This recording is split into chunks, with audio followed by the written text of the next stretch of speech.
Remember last week, the SAG-AFTRA union, which represents 160,000 actors and other Hollywood personnel, officially went on strike, joining the Writers Guild of America. It's the first time that both the writers and the actors have been on strike since the 1960s, and we're finally starting to get a picture of what that might mean for the film and entertainment industry. First and foremost, movie premieres are going to look a lot different because strike guidelines prohibit not only on-camera work, but also promotional activity. So, for instance, this weekend, Disney held a red carpet for their new movie, Haunted Mansion, and instead of having stars like Tiffany Haddish or Danny DeVito walking the red carpet, they brought out characters like Mickey and Minnie Mouse, Maleficent, and Cruella, which is pretty Black Mirror-y, if you ask me, using fictional characters to promote a movie because your actors are on strike. We're in some weird times. I know. And then you also have the continued chatter around studios' desire to use AI to scan an actor's image and own it for the rest of eternity in exchange for one day's work. Speaking of Black Mirror, they made an episode about that. Yeah, isn't that the exact same kind of plot line in the most recent Black Mirror? Yes, I haven't watched it yet, but I did read that. You are correct. That was my next line. Oh, sorry. And then plus the walkout is also affecting productions internationally in places like Thailand, where the next season of White Lotus is being filmed, as well as the UK and Europe. So this walkout clearly is turning into a global issue and maybe even an existential one for the whole industry.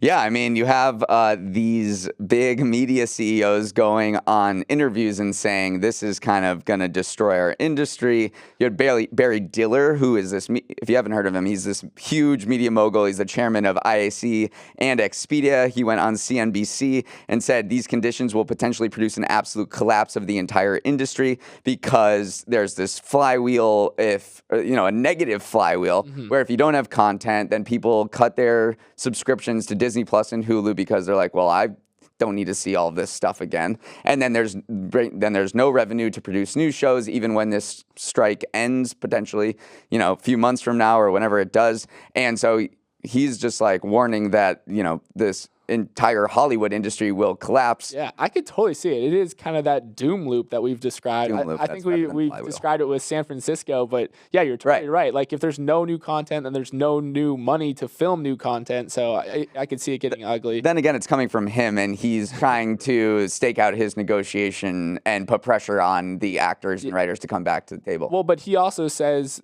his plan for going forward is that he thinks the top studio execs and top paid actors should take a 25% pay cut as a good faith measure. So I don't know about that. Like in reality, who knows if that's ever going to happen, but that's his path forward as like to bring some stability to the negotiation table. But then I also just want to talk a little bit about the SAG-AFTRA president, Fran Drescher, who's been on an absolute press tear recently. So during our Toby Not Toby show on Friday, we actually talked about Bob Iger's, Disney CEO's, comments on the strike, where he called for the picketers to be, quote, realistic with their demands. Yeah. Well, Fran was none too happy with those comments, and we have a little clip that illustrates the extent of her distaste.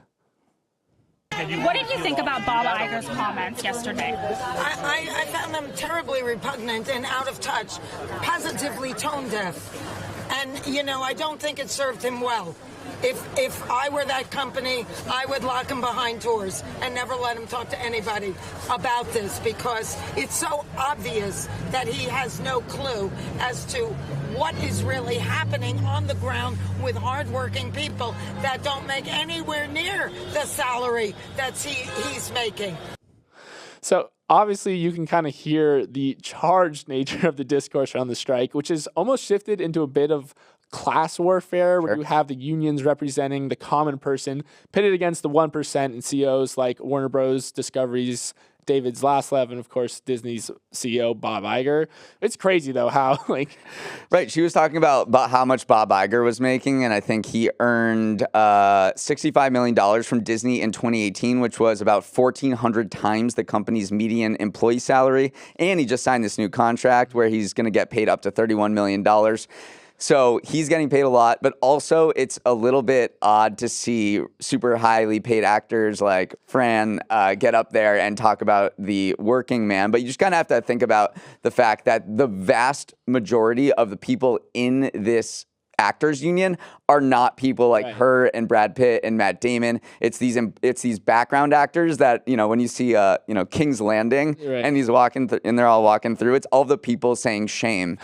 And they're actors, and they get paid about like $26,000 from acting Yeah. over the course of the year. So you have really rich people talking on behalf of It's a not little rich weird. people Yeah. against really rich people. Yeah. So it's a very interesting class dynamic. For sure. And then just looking ahead a little bit to another strike, UPS workers are potentially going to go on strike this week for a variety of reasons, from working conditions. Most of their trucks don't even have AC in them, to better pay. And experts think it could be one of the costliest strikes in at least a century. It would likely cost $7 billion for a 10-day work stoppage. So we got strikes on strikes coming right now because UPS kind of is the lubricant that makes the economy function. That one's going to be far more debilitating for the global economy. It's just to have Hollywood actors on the picket line with, and then UPS workers. It could be the summer of strikes. Yeah, absolutely. Hey, thanks for watching. And if you want more Morning Brew Daily, make sure to hit that subscribe button. And also check out the rest of our episodes wherever you get your podcasts. New episodes drop at 7 a.m. Eastern, Monday through Friday, and you can email us at morningbrewdaily@morningbrew.com.